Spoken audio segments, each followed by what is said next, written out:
Hey, what's up? Andrew Kramer here for VideoCopilot.net, and welcome to another very exciting tutorial for After Effects. So, today, we're going to be creating this fantastic portal effect, and I know what you're thinking. You're thinking, I just clicked on a link that showed a blue portal, and here we are, and now it's orange. Am I in some kind of alternate reality? What's happening? Well, first of all, take it easy. We're just deviating a little bit. We're going to make it orange, but you can change it to whatever color you want. In fact, you can make the portal look like anything you want. So please, check this tutorial out. We're going to show you a lot of different ideas, and hopefully you guys can make some cool portals. I mean, look, portals are like the coolest thing ever. They would solve a million problems. No more mail, no more driving, no more, waiting at school after soccer practice for your parents to pick you up and it's pouring rain. I mean, bam, you're just home watching The Simpsons, whatever it is. So let me show you what we're going to be creating. A little bit of background information. We created a little promo video called Demon Cam. So let's take a look.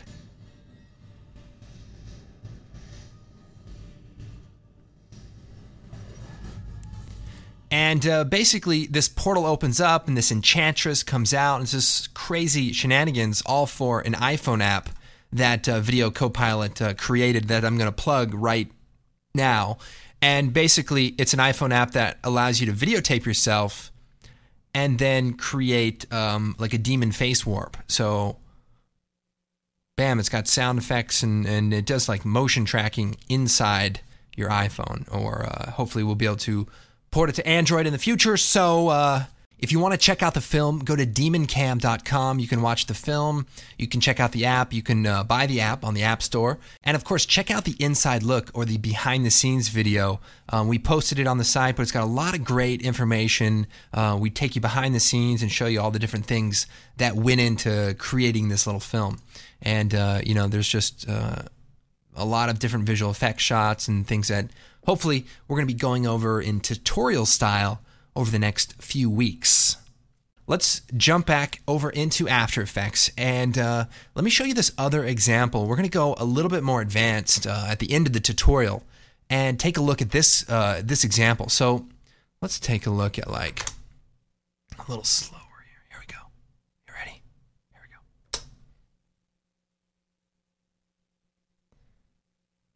So if we look closely, we can see that her nose comes through, and then the rest of her face, and then her neck, and then her body. So it has this really cool three-dimensional quality as she comes through another dimension. That's pretty deep, I mean, if you think about it, so don't. But basically what we're doing is we're using a 3D depth pass, and we're using that as sort of a reveal mask so that when she comes through, it looks like her face comes through first, and just looks a little bit more realistic. So we're going to get into that and a bunch of other cool things. So now, if you're new to After Effects, please check out the basic training. It's free. It's 10 tutorials. Check it out. All right, let's go and get started. Now, which one should we create first? We could do this one, a little friendlier. She comes out. Hey, I brought board games. A little happier. Or we can do this one where she comes out and time to die. And I'm thinking, what happened to your sister with Scrabble and Monopoly? Let's do the happy one. How about it? So first, let's take the background video and we'll drop that onto a new comp. And basically, we've got some fire burning. And then we have the enchantress, and we'll put that right on top. So she comes walking out. Now we've got a green screen, and then we shot the plate all by itself. So pretty straightforward. We're in this sort of Renaissance room, Braveheart room, and we just had this portable green screen and worked out nicely. So first thing we need to do is we need to key out the green. Now, when you're doing color keying, there's two things to think about. First, creating the transparency and getting rid of the background. And number two, getting rid of the green tint. That's also known as spill suppression. So we're going to take a new approach to color keying, and one that I've been using for a while and that usually solves a lot of my problems. So the first thing, I'm going to duplicate my clip. So we'll take the footage, choose Edit, duplicate. Then I'll choose Layer, Pre-Compose, and that's going to put it in a new comp, and we'll just click Leave All Attributes and hit OK. All right, so what I'm going to do is I'm going to choose Effect, Keying, Key Light. Now, we're going to apply it directly to the pre-comp. Now, what I want to do is take the screen color and click on this sort of broad green color. Now, I'm going to solo the clip, or I'll just hide our second copy. And right away, we can see that the green is being pulled out, and it's looking pretty good. Key Light actually does a really nice job. However, with some types of footage, usually lower quality footage or footage that's not uncompressed from like a DSLR or things like that, we have a lot of compression artifacts. So using Key Light alone doesn't always work. So here's the recipe for keying that I like to use. First, I set the view to intermediate result. So what that does is it gets rid of the automatic spill suppression. And here we can actually see that the green tint is still on the clip.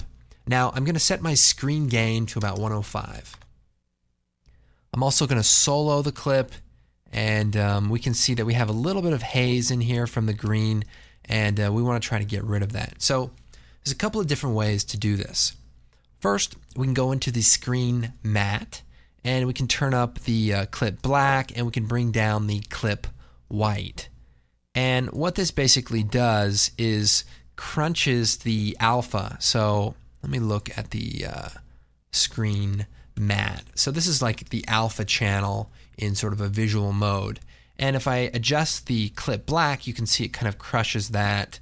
Now the problem here is if we crush it too much, we lose the intermediate detail in the hair, like the semi-transparent nature of it. So we want to be careful not to do that too much. So we'll bring that back out to maybe 10, and we'll bring this back up to 80. So let's see if we can find a slightly different solution. So I'll set this back to the intermediate result, and I'm going to double click on our Enchantress, which is going to open up our pre-comp. So here's our footage. Now, what I'm going to do is create an adjustment layer. And what I want to do is, right here we have this really nice even green color, but right here it's a little dark. So what if we color corrected it in this area to make it a little brighter? Well, I'm going to do that. So I'm going to take the pen tool, and we're just going to select this area here. And we'll choose color correction curves, and we'll just brighten it up a bit. And then we'll hit F, and we'll feather the mask so that it blends nice. And especially in these shadow areas, we want to bring that up a bit so that we don't have any contrast shadows. Now it's still a little dark here, so I'll duplicate the layer, and I'm going to bring this mask down to just the smaller area here. And maybe brighten that up just a little bit. So if we look at the difference here, we've brightened it up quite a bit, and we just want it to look a little bit more even. So that's not too bad. So let's go back into our background layer, and let's see if it's made much of a difference. So here is the screen matte with our color correction on, and I'll go ahead and take a screenshot, and then we'll come in here and we'll shut the color correction off. And now we can compare the two. So what's nice about this is if we look at the hair, we have this semi-transparent area, and we're going to work on this a little bit, but it's still there even when we get rid of all of these weird shadows down below. So it's kind of a nice little trick. So we'll set that back to the intermediate result. Check this out. Obviously, I've color corrected the green screen, but I've also color corrected her arm, and it looks a little unnatural. So how do we handle that situation where I've changed our actual source clip? Well, if you remember earlier, we talked about creating the transparency and then worrying about getting rid of the green tint. Well, what I'm actually going to do is I'm going to turn on our original clip. the first one that we didn't pre-compose, and I'm going to set the track matte to the alpha of the layer above it. Now the alpha is the layer that we just created with the key light. So what's happening is now I'm using the original clip's color information instead of the clip that actually has the color correction on it. So you can see the difference there. The original is a little bit darker and looks a little bit more natural. Let's refine that key a little bit. So the way it's going to work is instead of adjusting our clip, we're going to go up here to the alpha with the key light and make a few adjustments. So a couple of areas I'm concerned about: her cheek and her hair. So first, we'll set the screen pre-blur, which sort of blurs the image before the key. So we'll click on that, and that makes it a little bit nicer. And we also want to play with the screen balance. And the screen balance is an interesting kind of recipe. And if we look closely here as we move it around, it sort of adjusts the midpoint balance between what's transparent and what's not, based on its its color and some other kind of other things that are happening. So we want to tweak some of these settings till we get most of the semi-transparent area gone. So now the other thing I can do is I can play around with the shrinking of the edge. So I can bring it in, bring it out. So kind of a all-in-one kind of deal. So we'll set the shrink to maybe negative 1.5. That way we have a nice edge, but we're not losing too much there. So this is looking pretty good. Now we need to handle the spill suppression so that her hair doesn't look like it's glowing green. I mean, it looks good, but it's just not the ideal situation. All right, so we want to suppress the green as well as the halo around the edge of her hair. So I'm going to take our clip here and we'll set the track matte to no track matte so we can see the original clip. And then I'm going to choose Effect, Color Correction, Hue, and Saturation. And this effect allows us to adjust specific hues and specific colors. So we're going to switch this over to the green channel. And then we have some different controls here. So first, we have the saturation of the green. So let's just bring that all the way down. Now, it didn't quite make a difference because usually the green color is actually in the yellow area of the spectrum. So let's bring the fall off control over just a bit and bring our green selector over as well. So let's look closely here. What we want to do is try to isolate as much of the green as possible without affecting any of the other colors in the shot. So let's wrap this other fall off around to the other side just to make sure we get all of the light fall off color. And as we adjust this, we look closely here and we can see when it starts fading into the red. So we just want to carefully tweak it, and also we want to be sensitive of the colors around the face, etc.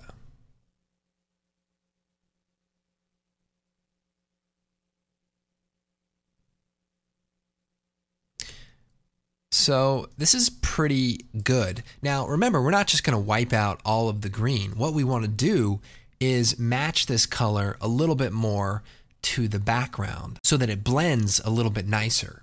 By desaturating the image, it helps me see where the colors start and where the colors end. So now that we have that set, let me set the track matte back to alpha matte for the clip above. And let's start adjusting this so that it matches our background. So first, let's bring the saturation back in. We don't need to wipe that out completely. I do want to move the hue over a little bit. So the hue is the color. So if we look in this area, as I move the hue, it actually starts looking a little bit better. And I can bring maybe the saturation down a little bit. And I can also bring the lightness down. So it's a little bright, remember? So if I bring it down just a touch. All right, so this is looking pretty good. Now let's get rid of these hands from the edge of our green screen. So we'll just take the pen tool and we'll just draw a shape just right inside here. I'm going to go ahead and just leave the top part. Our footage is actually widescreen. It's like CinemaScope. So what I'm going to do is change our comp settings to 1920 by 960 because the footage is actually a little bit more cropped than standard HD in the final output, so we don't actually need to worry about that. The truth is we changed the entire film to be super widescreen just so that I didn't have to worry about keying that part out, so it worked out pretty nice. All right, let's go ahead and create our portal. Now, we want it to be smoking hot, just like this fire in the background. So we have this smoke element that can be downloaded in the project file. So when you import it, right-click on it and go into the interpret settings and make sure it's set to loop. I have it set to loop 50 times. And that way we can use it and offset the time because it's a pretty short clip all by itself. So what I'm going to do is bring it out, and it's basically just this little smoke element. And what I want to do is pre-compose it. So we'll choose Layer, Pre-compose, and we'll click Move Attributes to New Composition. We'll call this Portal Smoky, and we'll hit OK. And then we'll double-click on it. And what I want to do is go into the comp settings. We'll make it a little taller. We'll make it like 1280. And then we'll create a white solid. And we're going to create the basic shape of our portal. So we'll just click in here and, I don't know, maybe we'll just use the oval. Save some time, you know? Instead of having to make 4 points, I'm already done. Genius. Okay, so we'll put this down here at the bottom. We'll take our smoke and we'll set it to screen. And so now it's you know, on top of this oval portal thing. One quick thing I like to do whenever I use a single element and duplicate it a bunch of times, I like to pre-compose it first and leave all the attributes. And the reason I like to do that is so when I make a bunch of copies and then I decide that, oh, you know what, I want it to be blue, well, then I can double click on it, go into it, you know, change the tint color to blue, and then all of the elements will update. So just a good idea. First, let's take our portal, we'll hit M, and let's bring the expansion of the mask down a bit, and we'll feather it out also. We don't want this to really overpower the magical elements too much, so we'll just kind of be careful with that. Now, there's a couple of different ways we can do this. Now, in the actual version, I used Particular to emit a bunch of different instances of this element. But because it's a free tutorial, we want to make sure as many people as possible can follow along. So what we have to basically do is duplicate the clip a bunch of times and move it around. So one little expression we're going to use, I'm going to hit R, bring up the rotation. I'm going to Alt click on it, and I'm going to type wiggle parentheses 0, comma 360 and another parenthesis. And what that's going to do is randomly rotate the element.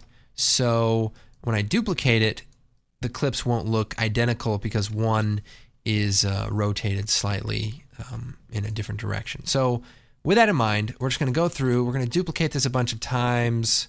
You know, you want to change the scale. You just want to, you know, throw this thing around. And we can actually do some more expressions on the scale and really get this thing dialed in. But okay, so let's make sure our original clip isn't influencing this too much, and it seems to be good. And one quick little thing. So we have about 24, better duplicate one, perfect. We have about 25 elements, and they're all running at the exact same time. So if you hit the utility key, you can expand the window and just go through and just offset the time of some of these. And again, we can make an expression that would offset it, but we made the clip really long, so we're just going to, you know, adjust a few of these so that it looks like they're a little bit more random. So we'll go back to our background. We have our portal here. We'll set the transfer mode to screen. There we go. And we want to put this behind her, and we'll move it over to the side a little bit. And it's pretty much it. Let's go into the smoke element, and I actually do want to tint it. So let's make it blue. Maybe not as obviously blue. Also, here's a cool thing. Lock the color here. Go back into the comp. And then we can, we can adjust it. And it updates. Now, we did talk about not doing a blue portal. That's right. We're going to do more of a warm, menacing portal. So let's do that instead. So this is looking pretty good. I think doing this portal so many times, I've actually gone back in time and improved on my methods. Now, in the original clip, we have a bunch of particles flying out of this portal, and I have no idea why. It's just the air compression from the intermediate room. It's like when you go into a chemical lab and they have to clean you off before you can go in or go out. It's very similar to that. Has anyone seen the movie Outbreak? It's got Dustin Hoffman. Really good movie. It's about this monkey that takes this this medicine that makes it really, really smart, and then it starts taking over the world, basically, and then it gives all of its friend apes some of this chemical, and then they get really smart, and then they go into San Francisco and tie things up. So, pretty good movie. Now, or is that Planet of the Apes? I don't know. Very similar plots, actually. Moving on. What I want to do is create some of these microparticles. So we're going to create a new solid, and we'll call this particles. And we'll come over to the effects and presets. We'll type particle world, and we'll take that, drop it onto our comp, and now we've got some cool 3D particles that we need to adjust desperately. Now, we are using After Effects CS5, so particle world settings are a little bit different than in CS4, CS3, but you should be able to follow along. If you just click on the options, some of the settings will be inside of there for like motion blur and stuff. So first of all, let's go ahead and play around with these particles. First, let's make it directional. And then we'll rotate the direction towards the camera. So this is, I think that's away, and this is towards. So basically, we want to create some particles flying at the camera. So we'll go into the particle settings, set it to a faded sphere. Nice. And we'll make it nice and small. And we'll turn the motion blur on. So just click it here and then turn it on for the comp. So now we have motion blur. So in the older version, you go into the options, rendering, and then there's a checkbox for force motion blur. So same idea, different methods. All right, so again, we want to make these particles flying at the camera. So let's go in here. Let's turn the velocity up a bit. Let's turn the size of the producer up so that it's portal size. And we might even rotate the angle so it's slightly across the camera. And we'll move the position here and just push the angle. Nice. Is there too much gravity? I think there's too much gravity in real life. Wish there was a way to control that. So this extra kind of gives us a little variation, so it's kind of nice there. I like that, actually. All right, so we'll shut that off there for a second. And we've got particles flying. Maybe we bring that velocity down and just make sure that gravity's not affecting it too much. And we'll set the transfer mode to add. Cool. Maybe the birth rate is a little high. Maybe we'll set that to 3. So that's our base particles. So we'll duplicate this. And we'll go into the producer and let's make it a little bit bigger. And we'll go into the particles and let's make the particles a lot bigger. Because we want this to seem a little bit more like smoke. So we'll hit T and we'll lower the opacity of this so that it's just a bit of a haze. And might even make these even bigger. Set this to be a little more of a neutral color so that it doesn't come off as being too warm. We can look at that by itself. Let's see, we have, maybe bring that opacity down a little bit. So that looks pretty good. All right, nice. So this is created our particles, and now we want to create a more intense, like a glow. So let's create a new adjustment layer. I'll choose Effect, Stylize, Glow, which is somewhere there. And nice. So we'll turn up the glow threshold so that we only glow on our bright fire. And then we'll turn this up a bit and turn the intensity down just a touch.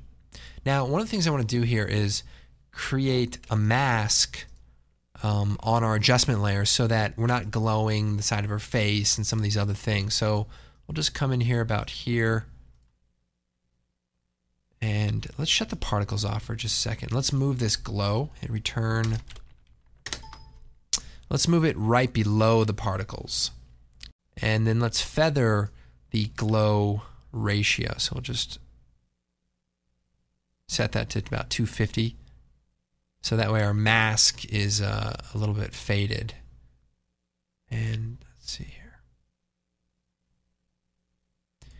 Now we can use the original color or we can change it to the AB color. And this way gives us a little bit more control over the color of the glow.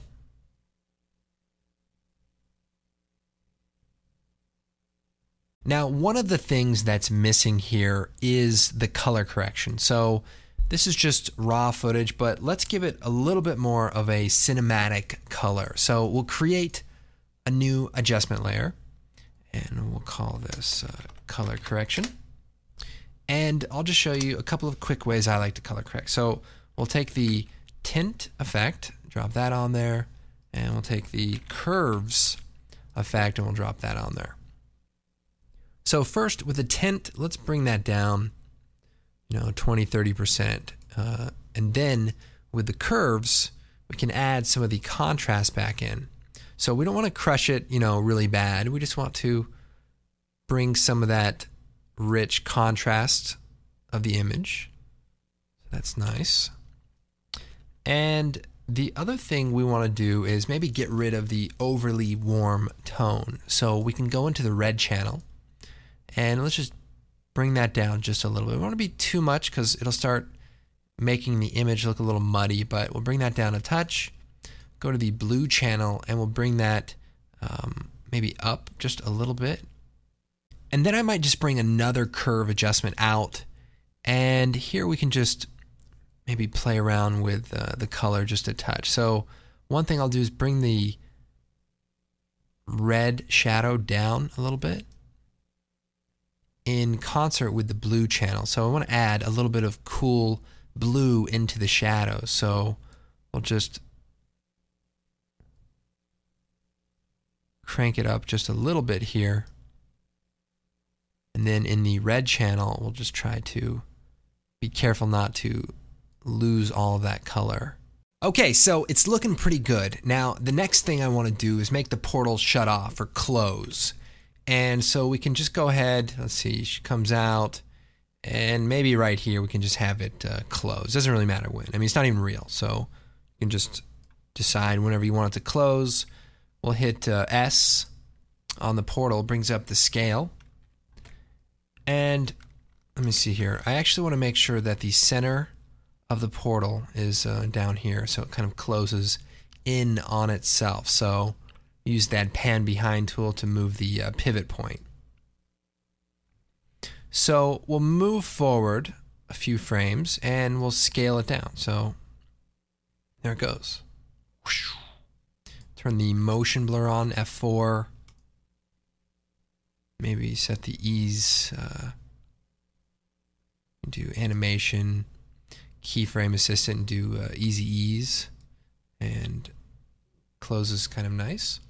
In the original example, we had a cool distortion effect happen in the background. So what I'll do is I'll create a new adjustment layer, and we'll choose Distort Bulge, and we'll just, let's see, click on this. Let's enlarge the bulge area and kind of place it where our portal was. And we'll put this layer just above the background below the portal.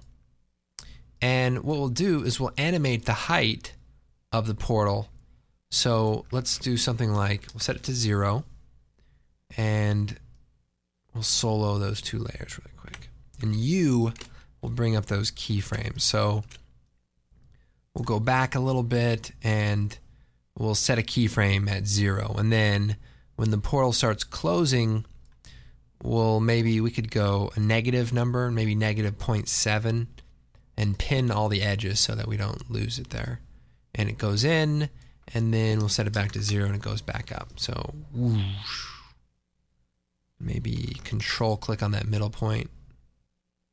That's nice and gradual. F9 will also set an easy ease curve like that keyframe there. So okay, cool. So we'll turn this all back on. Let's just check out the timing here. Now our background gets a little dark. Maybe we could just do an adjustment layer on the background over just this side area. So we'll feather it like 150. By the way, hit F. Bring up those feather settings. We'll just add a quick curve adjustment. I know I'm going a little faster. I'm just trying to show you just some quick little tweaks. So portal closes down. It brings with it this distortion mesh, and then it goes back. So we might taper this a little bit and then enlarge it.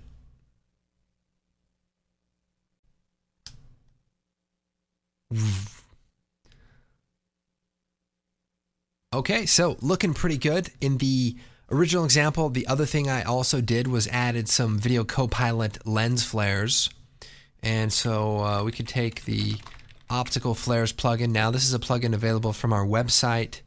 Creates some really cool light effects. So if we type in Optical Flares, can drop that on there. Hit F4. We'll set that transfer mode to screen. And then we can move this lens flare around maybe to one side. Now let's go ahead and load an anamorphic lens flare preset. So we'll go into the options and we can shut the editor off, and we have the preset browser. And let's just go in here and try out some of these different flares. Let's see here. Michael Bay lens flare. How about this JJ lens flare? Really cool anamorphic flare, kind of flares up on the side there and just has some cool elements. And maybe we'll add an element to this. Let's add a lens orb element. So that way it's just a little more messy, and we'll hit OK. So we want it to match our color, so we'll set this to kind of a warm color. And I also want to add a curves adjustment so that we can bring the brightness down just a bit. Maybe a tint effect as well, so we can just bring some of that saturation out of it. Cool. So what we can do here is just play around with the position and the brightness. So what I like to do is just, let's see here, take the brightness, hit U, and the position XY. And we'll just move forward a little bit, and I'm just going to animate it down. And then we'll animate the brightness. So maybe we'll set the brightness down to 0. And then the brightness goes up a little bit, and then back down to 0. Hit U, and you can see those keyframes. So it's just like, whoosh. It's a quick little flash of light. And then we'll duplicate the layer. So we'll choose Edit, Duplicate, and maybe we'll switch the position. So let's move the position over here to the bottom and maybe have it go from here up a little bit. So we have something kind of going on like that. Maybe even it moves inward a little bit. Or better yet, how about it moves away? And then we'll offset the time of this. So let's see. Unsolo that. We have our flare going out about right there. So maybe we have a quick flash of light.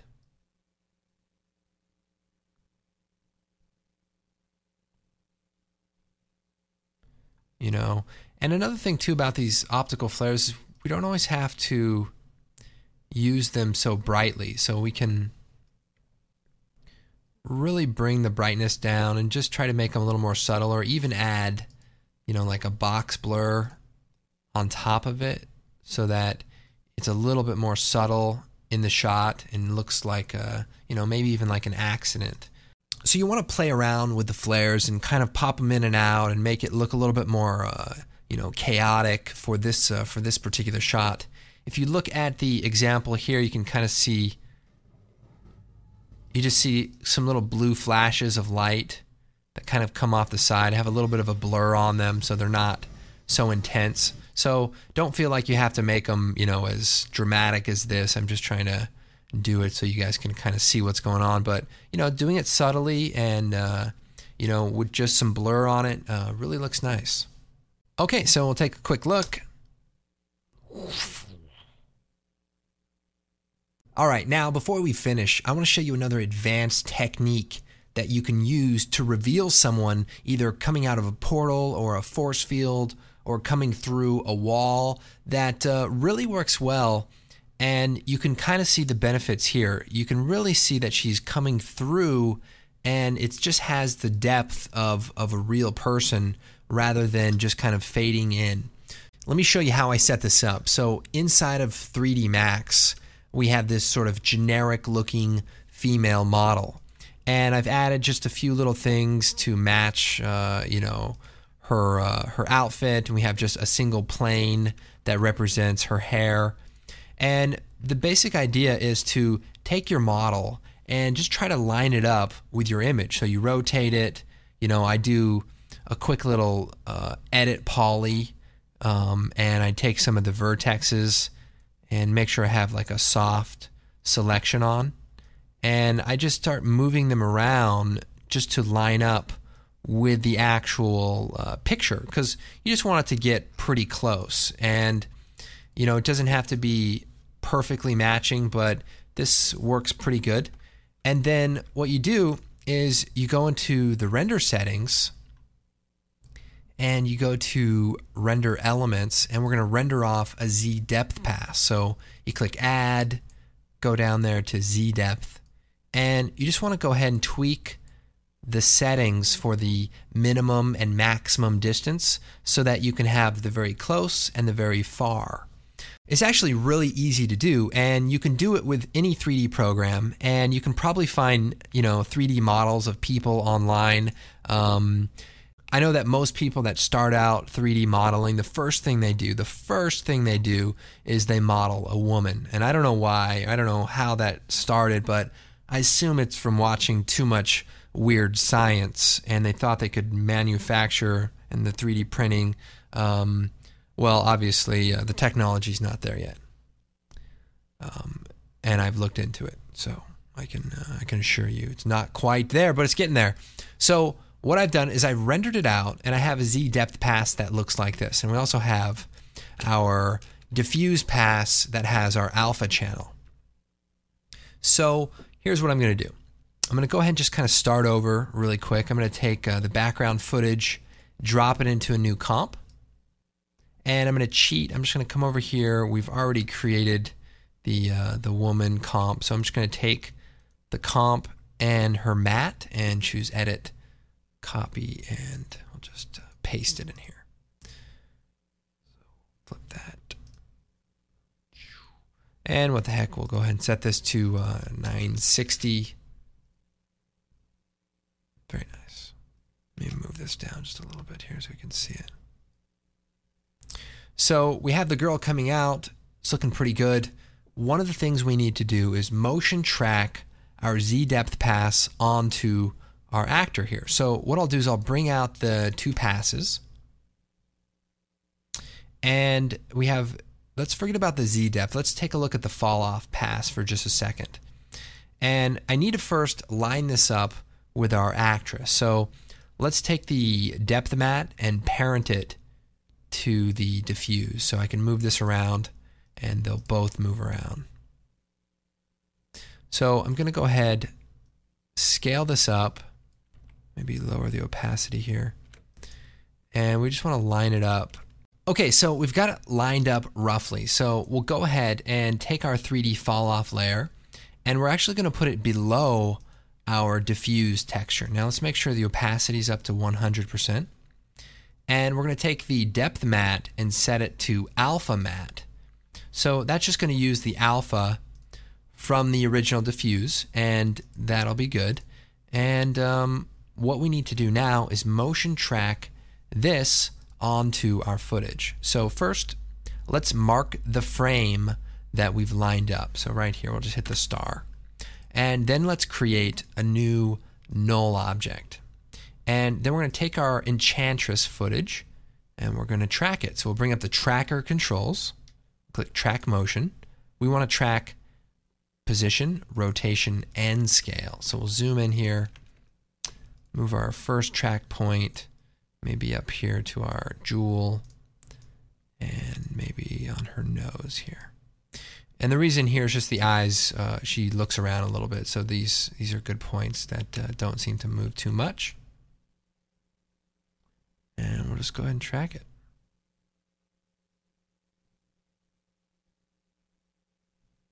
Okay, and we'll go track forward a little bit. Okay, so that's enough for now, and we'll click Edit Target, make sure our null is selected, and we'll click Apply. Right, okay. So now we have our null object with our tracking data. So we'll go back to the frame that should be aligned by our marker here. And by the way, star will create a marker. And we'll take these two layers and we'll parent them to that null. So now, in theory, if we move this around, our sort of 3D character is kind of sticking to our actor. Now, that's good because we want to use it as a reference. Okay, so let's go ahead and simplify our project. So we'll take the depth layer with the 3D renders and our null object, and we'll pre-compose them. And this will be our depth layer, and we'll hit OK. And then we'll take our Enchantress footage and the track matte with the key light, and we'll pre-compose that. And we'll just call this Enchantress. And that's good. So this is the basic setup. Now let's just add our smoke portal that we created earlier. I'll just use the one I created earlier. And let's set it to channel invert. And let's maybe tint it and maybe add a curves adjustment. So we'll set the transfer mode to multiply. Unsolo it, or actually let's solo it with the background while we create it. So we'll scale it up, you know, maybe darken it just a little bit, maybe duplicate a copy of it, edit, duplicate, and offset the time of it, and we'll scale it up a little bit and lower the opacity. This just makes it look a little bit more menacing, and maybe a quick tint. Maybe make it blue or something. And we have to have some color correction, so let's go back. Let's take our color correction here and paste it into this comp too. So it's a little dark. Let's go to the RGB channel and just brighten it up just a little bit here. And maybe our background layer should just be brighter, so that we can see the smoke more.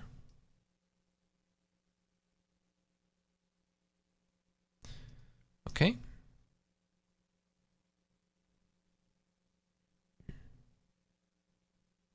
Perfect. So now we have our Enchantress and we have our depth layer. All right, now our goal is to make it so that our Enchantress is revealed based on the depth of our Z pass.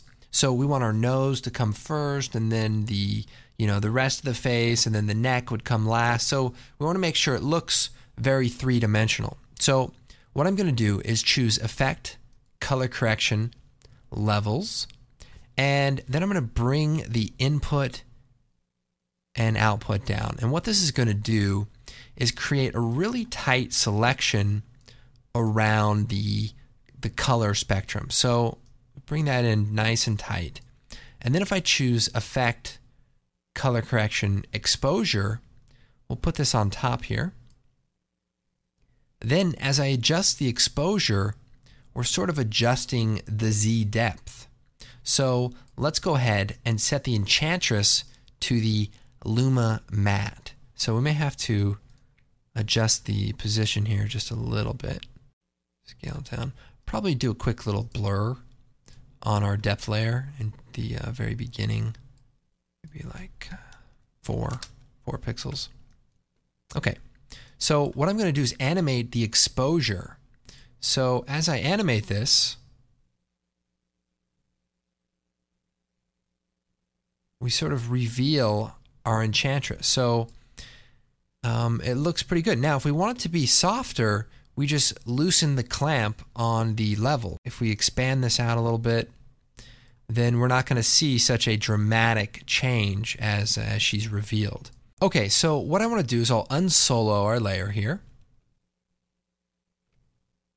And we might want to bring her down a little bit. And I'll maybe put the color correction on top of everything. There we go. And then I'm going to take the depth layer and we're going to animate the exposure. So we'll click the stopwatch and we'll move forward in time and open up the exposure.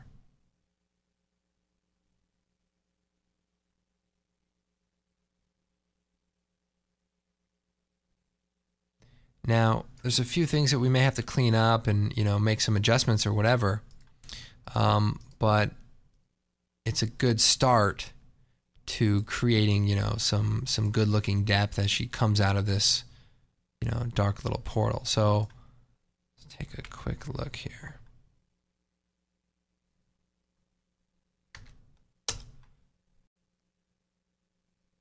So you can imagine if this were something more substantial, it could be her coming through a wall, or hopefully you guys can see the potential here of her, being able to use that depth map as a way to reveal, your actor either going through something or just giving depth to, an image that doesn't really have it. And maybe if a hand is going through a portal, you could use a 3D, hand image to create a depth map from. But, having that volume map really makes a big difference. All right, well, I hope you guys enjoyed this tutorial. I've got a lot of different things going on, from advanced keying tips to, depth maps and color correction. So hopefully you guys got a lot out of it. And of course, be sure to check out our website. We've got tons of things happening on the forum, on the blog, and of course we have some really cool products that help support the site, help us create these tutorials and all that good stuff. Optical flares and some additional presets, not to mention the Action Essentials that has tons of smoke and fire and other cool things that you could use to make a really cool portal.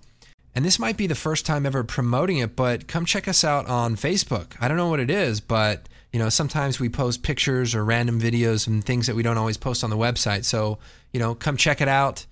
That's it. I mean, I got the plugs in, we got the tutorial, we actually did some decent stuff. I'm pretty happy. So anyway, my name is Andrew Kramer, and thank you guys so much for watching. We'll see you next time.